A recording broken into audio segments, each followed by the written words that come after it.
रहत न प्रभु चित चूक किए की, करत सुरत सय बार ही की। जही अग बधेउ व्याध जिम बाली, फिर सुकंठ सोई कीन कुचाली। सोई करतूत विभीषण केरी, सपने सो न राम ही अहेरी।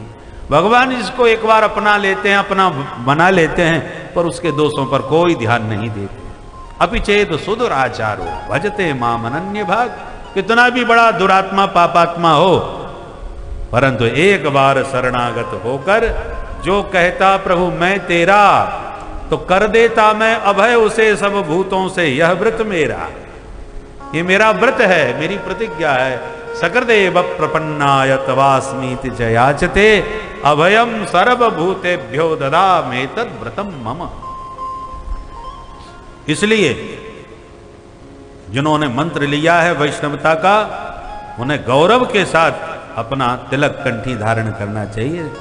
अरे हमारे सिख भाई, चाहे वो प्रधानमंत्री बन जाएं, चाहे वो किसी भी पद पर पहुंच जाए, आपने कभी देखा कि उन्होंने पगड़ी से समझौता किया हो? उनकी निष्ठा है, उनका धर्म का अंग है, तो शासन प्रशासन को भी स्वीकृति देनी पड़ी। निष्ठा पक्की हो तो निश्चित रूप से सहयोग मिलेगा। हम लोग बहाना ही ढूंढते रहते हैं।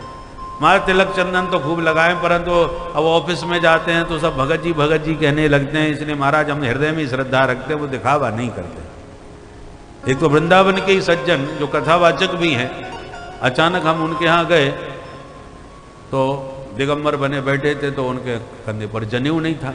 हमने कहा आप तो कथावाचक हैं और विप्रदेव हैं और बड़े नामी आपके पिता हैं, और ऐसी परंपरा से प्राप्त विप्रदेव होकर के और कथावाचक होकर के आप यज्ञोपवीत धारण नहीं करते? तो हंस के कहते हैं वो बाजे, मैं ये सब दिखावा नहीं करता। अब बताइए, व्यासपीठ पर बैठने वाला, उपदेश देने वाला यदि यज्ञोपवीत को भी दिखावा कहेगा, उस समाज को क्या स्वस्थ संदेश दे सकेगा? इसलिए सावधान रहें। पात्र बनोगे तो निश्चित रूप से ठाकुर जी कृपा करेंगे। पात्रता जीवन में होनी चाहिए। पात्रता धनमाप्नोति, धना धर्मम ततः सुखम। आप में पात्रता होगी तो धन संपदा अपने आप आपके पास आएगी, और जब धन आएगा तो पात्र के पास जब धन आता है तो वो धर्म में लगाता है।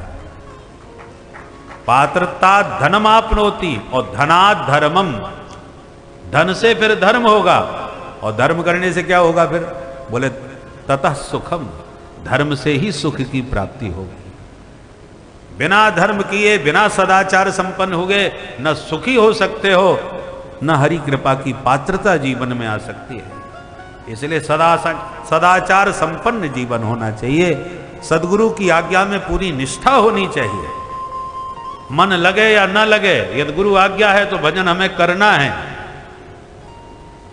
बच्चा पढ़ने नहीं जाता तो माँ बाप पुचकार के भेजते हैं, फिर भी न जावे तो मार पीट के भी भेजते हैं, जबरदस्ती भी भेजते हैं। जाते जाते फिर पढ़ने में भी मन लगने लगता है, फिर परीक्षाओं के लिए वो खुद ही तैयारी करने लग जाता है, और एक दिन आके जब पढ़ लिख करके कुछ बन जाता है, तब उसे माता पिता की डांट और वह दुराग्रह, उसका महत्व समझ में आता है। उसी प्रकार सदगुरु की महिमा कब समझ में आएगी? जब उनकी आज्ञा में आप चलेंगे, और फिर जो आनंद आपके जीवन में प्राप्त होगा, तब आपको गुरु की कृपा और करुणा का भान होगा कि गुरुदेव ने यदि न डांटा होता, गुरुदेव ने इस रास्ते पर न चलाया होता, तो ये आनंद हमें जीवन में कैसे प्राप्त हो पाता। इसलिए अघियन अघहरन देव, जो हमारे समस्त पापों का हरण करने वाले हैं, सुधा सिंधु में सराबोर करने वाले हैं, हमारे जन्मांतर की पीड़ा का निवारण करने वाले हैं। मंत्र तारक भानु समा, जो राम मंत्र दे करके, वो राम मंत्र कैसा है? भानु समा, सूर्य के समान। राम मंत्र देखो, जाने बिनु न होई परिस्थिति। हमारे गुरुदेव भगवान पहले तो मंत्र दान करते थे, मंत्र दे करके वैष्णव बना करके 6000 मंत्र नित्य जपो, ये नियम करवाते थे। और जब कई लाख मंत्र जाप हो जाता था तो फिर मंत्रार्थ प्रदान करते थे। मंत्रार्थ कब प्रदान करते थे? जब आप राम मंत्र का अनुष्ठान करेंगे, और जब 6 लाख मंत्र का अनुष्ठान आप संपन्न करेंगे तब मंत्रार्थ प्रदान होगा। मंत्र का अर्थ क्या है, मंत्र का महत्व क्या है, उसका ज्ञान होगा।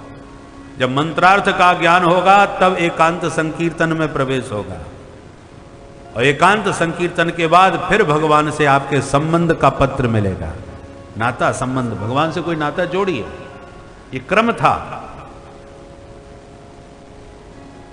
अब आप कहो कि राम राम जपने से क्या होगा, जो आजकल लगभग लोग कहने लगते हैं, नास्तिक लोग, अरे राम राम जपने से क्या होगा। क्या होगा ये तो तब पता चलेगा जब करोगे। बोलो राधे राधे। जब खेत में किसान बीज बोता है तो बीज बोने से पहले खेत को देखता है कहीं ऊसर तो नहीं है, क्योंकि ऊसर भूमि में उसने हल भी चलाया, बीज भी डाला, मेहनत चौपट हो जाएगी, बीज भी बर्बाद ही जाएगा। इसलिए पहले बीज डालने से पूर्व किसान भली प्रकार भूमि का परीक्षण कर लेता है, तब मेहनत करके उसमें बीज डालता है। बीज यदि घुनीला होगा तो भी बढ़िया वृक्ष पैदा नहीं होगा, फसल भी पैदा नहीं होगी। भूमि भी उत्तम हो, बीज भी सुंदर हो, तब बढ़िया वृक्षावली उत्पन्न होगी, तब वह बीज अंकुरित होगा। तो शिष्य का जो हृदय है वो भूमि है, उसमें श्रद्धा भक्ति की उर्वरा खाद डाल करके, उसकी श्रद्धा भक्ति को जगा करके, समय पा करके गुरुदेव किसान की तरह कान में मंत्र का बीज बो देते हैं।